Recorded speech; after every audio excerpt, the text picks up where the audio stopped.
I am finally enjoying my time in the farm. I used to work a lot, so was traveling a lot.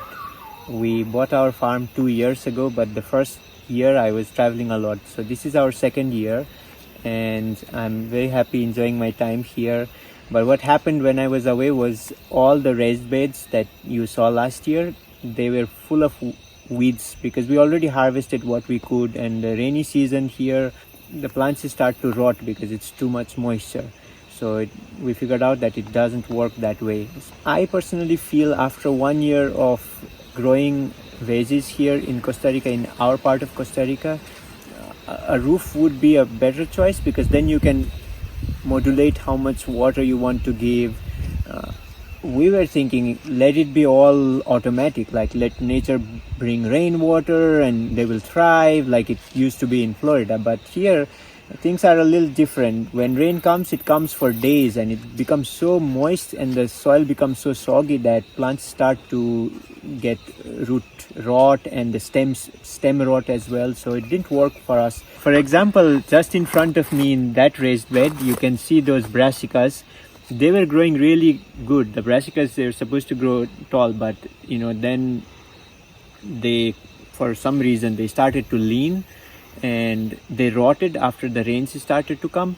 For us, we didn't do anything when the rains started to go away, because then we have a sudden transition. It's kind of sudden, but then the rains come every 1 week, then every 2 weeks, then once a month. Since December, January, February, now we are in end of February. So it's been getting less and less rain. And you can see behind how they have grown from that stem that had rotted. It rotted up to the ground, and then from there new branches came up. And now they look very lush and nice. And they're growing pretty well. We actually also, I'll show you here. So these are looking pretty good here. I think they'll do good because we still have 2 more months of low rain. I think March won't be that much rain. Mid-April we'll start having rain, so I think they'll be good. And we eat the leaves, we cook and make curry out of it. So our whole vision of getting a sustainable farm where you don't have to depend on outside, like buying veggies full of chemical, that's kind of, we're going towards that, but it's a lot of learning process. So it's year 2 we found out that these will go bad during the rain, so that they're good now. And here we planted some zucchinis as well. Here 3 zucchinis. When they're small we protect them with these we bought from Amazon, but they have served pretty well. Nobody eats them. So this side you can see this raised bed, it was full of weeds, so we took a lot of time to actually clean this up, and now they are ready for planting. Another thing you might ask is what did we do with this? This was a regular pine wood, and we did the sugivan technique, which we found out in Florida that it preserves the wood for many years. You can see the sugivan technique. I'll put a link down there. But here the mistake that we made was that we put it directly into the ground instead of putting a row of stones. Something that we did in Florida, and we found out that it works. Here we made that mistake and we found out that some of the wood started to get termite damage, the one that was in direct contact with the soil. Other than that, this looks pretty fine after so much of rain. So this one is ready for planting. This here we already started planting. What we planted here is Halloween radish, and we have French breakfast radish, and together with this we are also planting lima beans. So these lima beans are next generation, because we already planted them, and these we had planted last year and we harvested the seeds, and we are actually planting the seeds. So this is a second generation of the original ones. So we are interplanting because the lima beans, they're ready for harvest, let's say in 2.5 months, but these within a month. So we are interplanting them. Radish, they require lots of nutrients to, they are high requirement, but lima beans actually they fix the nitrogen. So we've figured out that it's okay to plant them together. It's actually helpful to plant them together. So these two we have here. Lots of other things we'll plant here. You can see some tomatoes there. Tomatoes, they were growing in the shade, and now they're being hardened into the morning sun, a couple of hours of sun. So what else do you want to see that's happening in this farm, in my farm life? Another thing, we found out that lots of ants are there. These are those fire ants, that very small ones, not the ones that we have in Florida, big ones. And we don't want to use chemicals. Probably there are different chemicals. So what we figured out, that if we put wood dust of the wood that termites don't like, the melina wood, the teca wood, and we have lots of dust from that because we are making houses from those woods, very good against termite. But the wood dust that's remaining, if you spread around, the ants don't like. So that's, we figured out that has already one area that we had spread, there were no ant hills, nothing after a year. So this is experimental. Don't take it as a given, but I think we'll see what happens. So here further, we already showed you last year. In these trellises there was our bottle gourd. It was a very, very productive year for bottle gourd last year, so much so that we didn't know what to do with the extra. But this year, if we do, we will freeze, because it can easily be frozen, and you can actually have veggies throughout the year if you can freeze well. So bottle gourd was too much for us because it was so productive. So bottle gourd grows very well here in Costa Rica, and it was climbing all over and all up. And last year we had planted the giant granadilla. This is the giant granadilla, and it's flowering this year. So we hope that it will give us fruits. We have other passion fruits as well. There is one yellow variety. It's very, very sweet, and the inside is the local one, that's the passion fruit, which they call granadilla. It's actually not a giant granadilla. It's also yellow color, but the inside is white. The one we have is orange color, so it's unique with the level of sweetness that I didn't find in any of the other passion fruits that I ate in Florida. Another thing you see here, we just bought this one. And we are very firm believer of soil health, and you can find lots of soil health videos that we did in Florida. I'll put a link down there.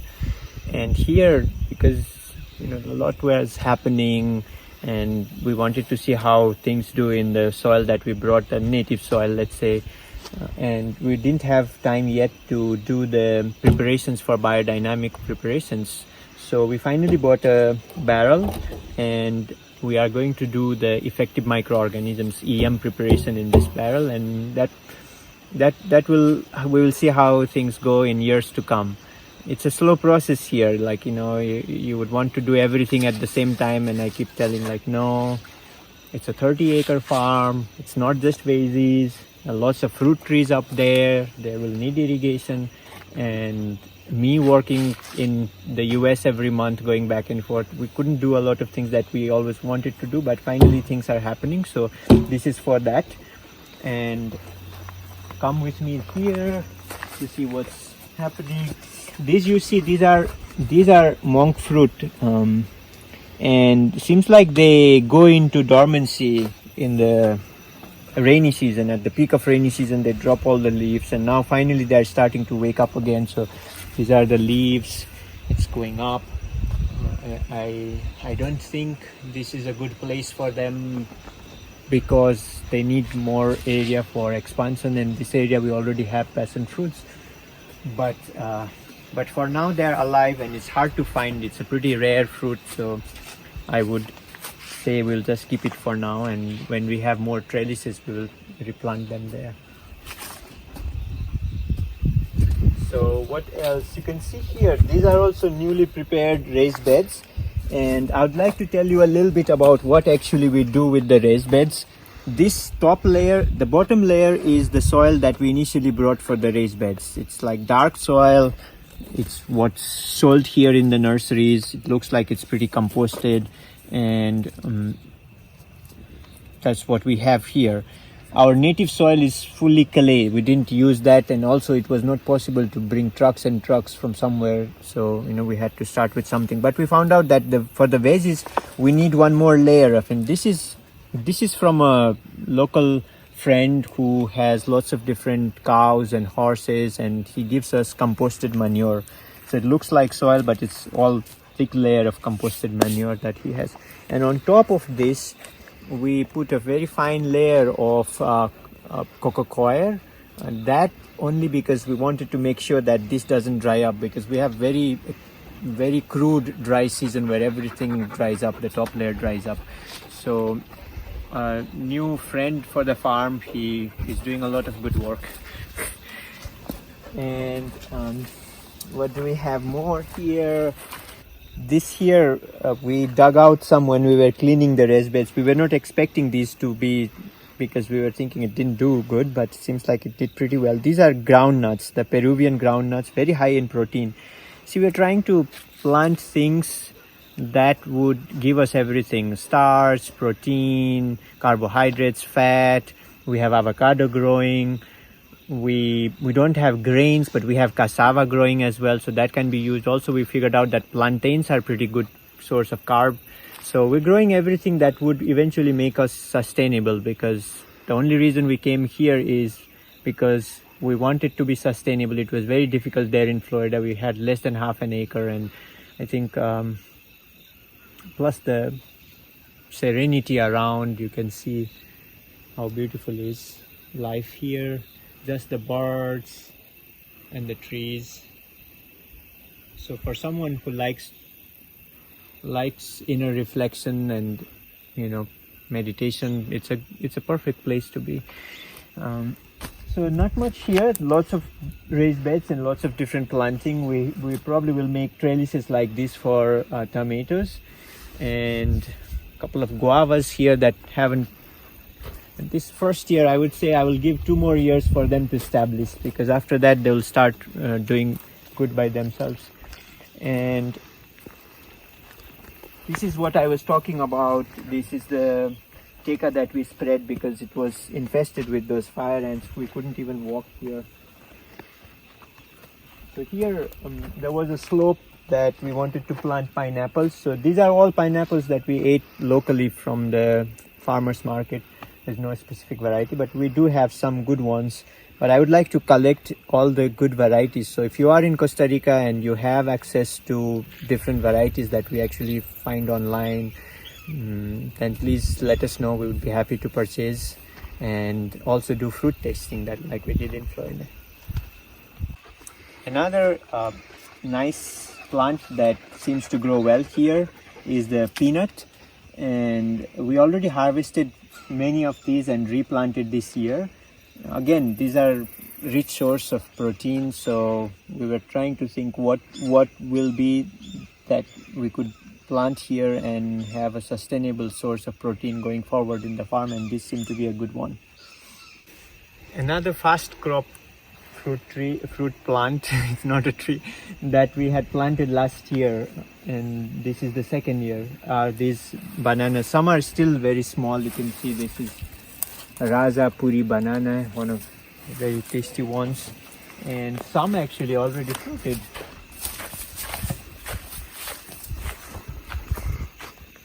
So you can see here, there is this one. This is Goldfinger banana. Someone actually bit here, but we don't know, but they are growing pretty well.